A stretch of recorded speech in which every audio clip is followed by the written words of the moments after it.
ओम नमः शिवाय। हर हर महादेव। अर्बुदाचल नामक पर्वत के समीप एक भील रहता था जिसका नाम आहुक था। उसकी पत्नी को लोग आहुका कहते थे। वह उत्तम व्रत का पालन करने वाली थी। वे दोनों पति पत्नी महान शिव भक्त थे और शिवजी की आराधना में लगे रहते थे। एक दिन वह शिव भक्त अपनी पत्नी के लिए आहार की खोज करने जंगल में गया। इस समय संध्या काल में भील की परीक्षा लेने के लिए भगवान शंकर सन्यासी का रूप धारण करके उसके घर आए। तब वो भील भी घर पहुंचा। उसने बड़े प्रेम से उन सन्यासी यतिराज का पूजन किया।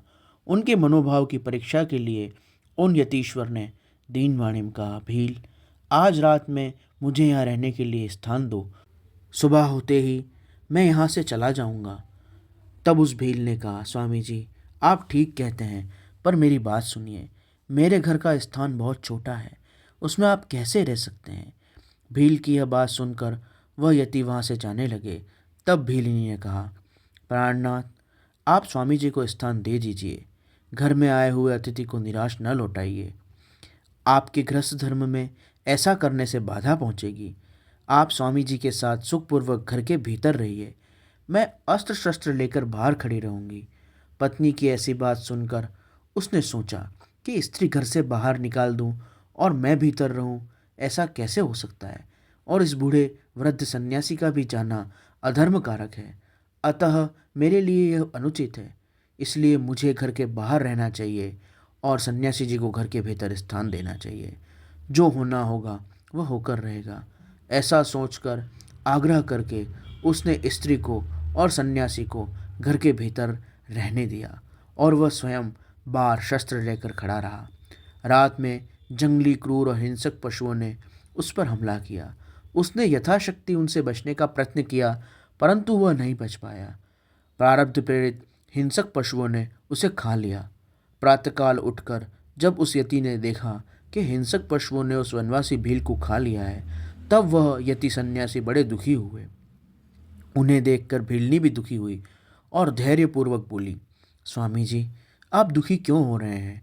इन भीलराज का तो कल्याण हो गया। ये धन्य और कृतार्थ हो गए।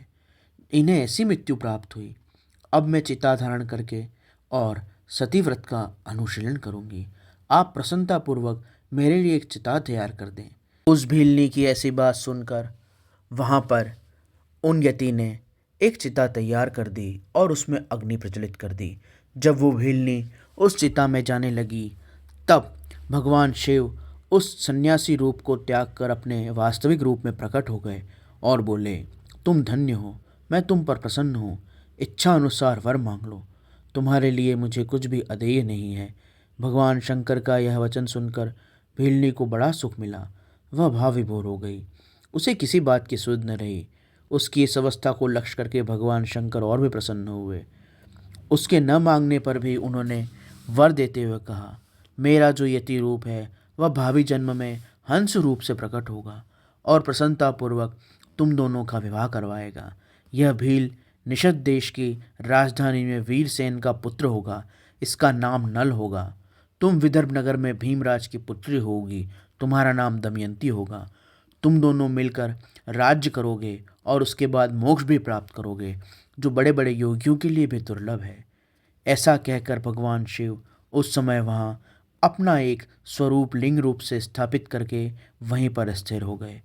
वह भील अपने धर्म से विचलित नहीं हुआ, अतः उसी के नाम पर उसका नाम अचलेश्वर संज्ञा दी गई।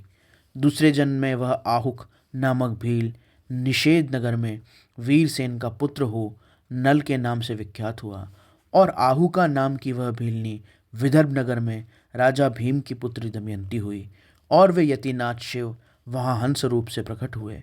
उन्होंने नल और दमयंती का विवाह करवाया। उनके पूर्व जन्म के संस्कार जनित पुण्य के कारण भगवान शिव ने हंस रूप धारण करके उन्हें सुख दिया, उन्हें उपदेश दिया। भगवान शिव के उस हंस अवतार में उपदेशक, वाक्पटुता और बहुत सुंदर वाग्बल का गुण था। उन्होंने नल और दमयंती को परमानंद दिया, उपदेश दिया।